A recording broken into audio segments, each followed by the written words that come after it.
Hey guys, welcome back to my channel my dear student. आज आपकी class voice से होने वाली है। बहुत बच्चों का डिमांड है कि सर एक्टिव और पैसिव वॉइस पढ़ा दीजिए, तो एक्टिव और पैसिव के बारे में थोड़ा चर्चा कर लेते हैं। चलिए देखते हैं वॉइस होता क्या है। इंग्लिश ग्रामर का टफ पार्ट है वॉइस नरेशन। अगर आप सेंटेंस सीख गए, टेंस को पहचान गए, टेंस को जान गए, तो वॉइस आपके लिए एकदम आसान हो जाएगा। तो सबसे पहले हम चलते हैं वॉइस को, पहले देखते हैं वॉइस है क्या, वॉइस को कितने भागों में डिवाइड किया गया। वॉइस को मैंने बताया कि वॉइस को दो भागों में डिवाइड किया गया है। पहला पार्ट होता है एक्टिव वॉइस, दूसरा होता है पैसिव वॉइस। एक्टिव वॉइस मैंने आपको टेंस की क्लास दिया है। टेंस जितने भी होते हैं, टेंस जितने भी प्रकार के होते हैं, अगर कोई टेंस मतलब सबसे पहले सब्जेक्ट की बात कर लेते हैं। थोड़ा सब्जेक्ट को मैंने बताया है कि सब्जेक्ट तुम्हारे डूअर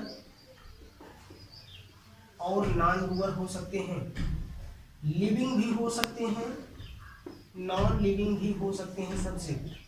सब्जेक्ट डूअर और लिविंग और नॉन डूअर और नॉन लिविंग भी सब्जेक्ट हमारे हो सकते हैं। तो मैंने आपको बताया, तो आपकी क्लास समझने वाली ये है कि डूअर और लिविंग जो होते हैं वो हमेशा टेंस होता है। क्या होता है? हमेशा टेंस होता है। वॉइस जो होता है वो ये टेंस जो होते हैं हमेशा एक्टिव वॉइस में होते हैं। किसमें?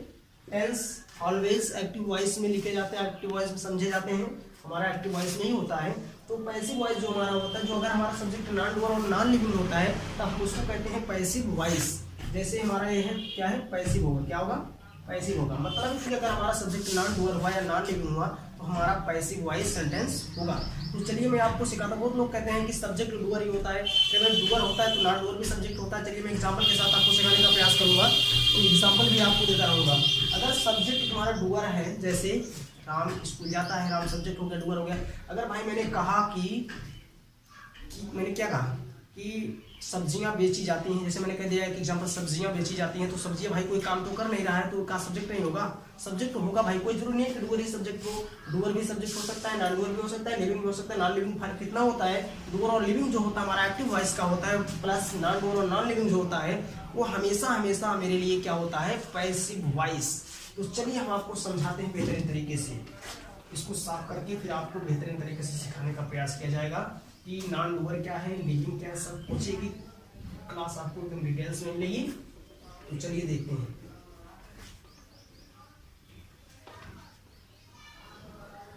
तो सबसे पहले हम चर्चा करते हैं कि एक डूअर का एग्जांपल लेते हैं, फिर नॉन डूअर का, फिर आपको एक्टिव पैसिव की तरफ मैं ले चलता हूँ। एक डूअर का जैसे मैंने कह दिया, राम स्कूल जाता है, Ram goes to school. Ram goes to school present indefinite का सेंटेंस है। मैंने कह दिया सब्जियां बेची जाती हैं, सब्जियां बेची जाती हैं। तो भाई यहाँ पर सब्जियां जो है हमारा डूअर सब्जेक्ट नहीं होगा, नॉन डूअर होगा, नॉन लिविंग होगा। तो इसका मतलब ये हमारा सब्जेक्ट का काम करेगा, सब्जेक्ट होगा, लेकिन बस फर्क इतना है कि नॉन लिविंग और नॉन डूअर होगा। तो हमारा सेंटेंस होगा vegetables are sold. Vegetables are sold. ये सेंटेंस जो था राम गोज टू स्कूल, ये हमारा एक्टिव सेंटेंस था। ये हमारा वेजिटेबल्स आर सोल्ड, ये हमारा पैसिव वॉइस हुआ। सब्जेक्ट के बाद is am are was were plus V3 अगर आता है किसी भी सेंटेंस में, तो हमें पहचान में ले लेना चाहिए कि हमारा पैसिव वॉइस सेंटेंस है। तो चलिए हम आपको बताते हैं कि सबसे पहले पैसिव प्रेजेंट इंडेफिनिट का ही एग्जाम्पल लेते हैं। प्रेजेंट इंडेफिनिट की क्लास आपको देते हैं। प्रेजेंट इंडेफिनिट के सेंटेंस को कैसे हम पैसिव में चेंज करते हैं, तो चलिए देखते हैं। इसको साफ कर लेते हैं, फिर देखा जाए भाई।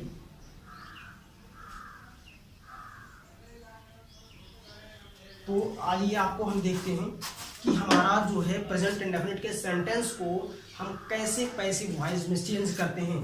तो किसी भी सेंटेंस को चेंज करने का तरीका पैसिव वॉइस का, सबसे पहले स्ट्रक्चर हमारा होता है subject plus verb plus object या वर्ब। ठीक है?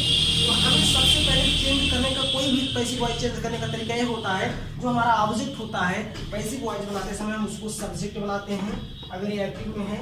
अगर हमारा ऑब्जेक्ट होगा उसको सब्जेक्ट बनाएंगे, प्लस हम हेल्पिंग वर्ब को लगाएंगे।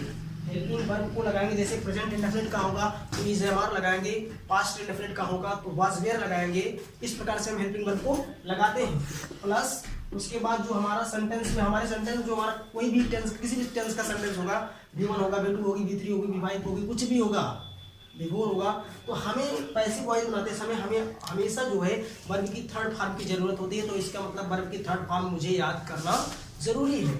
इसके बाद हमें वर्ब की थर्ड फॉर्म, उसके बाद बाई लगाकर जो हमारा एक्टिव वॉइस का सेंटेंस होगा, बाई लगाने के बाद उस एक्टिव वॉइस के सेंटेंस के सब्जेक्ट को हम ऑब्जेक्ट के रूप में बदल देते हैं, उसको ऑब्जेक्ट के रूप में बदल देते हैं। तो चलिए मैं पहला एग्जांपल लेता हूँ प्रेजेंट इंडेफिनिट का। अगर मान लेते हैं हमारा प्रेजेंट इंडेफिनिट है, प्रेजेंट इंडेफिनिट में इधर हमारा आएगा V1 या V5 आ जाता है।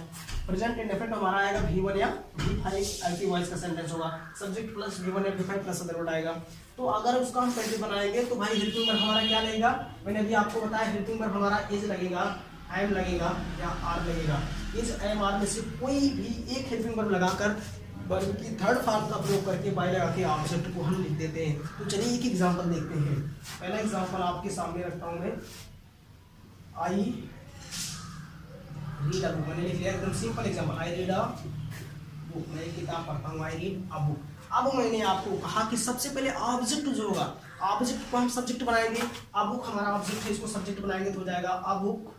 ये तुम्हारा एक्टिव सेंटेंस है भाई, ये हमारा रहा अ बुक ऑब्जेक्ट हो गया। अब अ बुक हमारा सिंगुलर सब्जेक्ट बन रहा है इसमें प्रेजेंट टाइम में, इसलिए हमारा इसके साथ हेल्पिंग वर्ब जो होगी इज होगी। क्या होगी?